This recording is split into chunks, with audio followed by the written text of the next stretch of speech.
अच्छा आए भैया लोग, आज हमारे प्रोग्राम में आप लोग शामिल बानी और प्रोग्राम के आप लोग सुनी जो बीट वाटर लगते सुनवा बदल गई।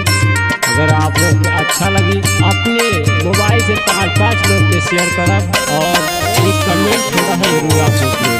तो आइए आगे चुनाव सुनिए।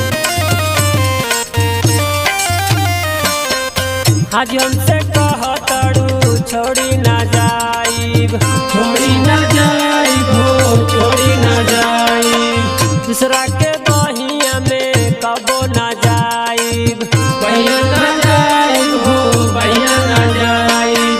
एक दिन तू छोड़ी के चल जाइबू, एक दिन तू छोड़ी के चल जाइबू।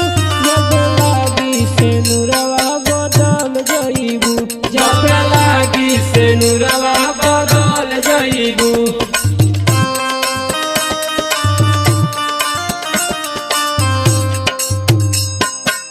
छोड़ी के जाइबू जदी कट कैसे रतिया, कट कैसे रतिया हो, कट कैसे रतिया। केकरा से करब हम मीठी मीठी बतिया, मीठी मीठी बतिया हो, मीठी मीठी बतिया। एक दिन तू मुहवा तू मान जाइबू, जनतानी हमारा के छोड़ जाइबू। जब लागी से नुरवा बदल जाइबू, जब लागी से नुरवा बदल जाइबू, जब लागी से नुरवा बदल जाइबू।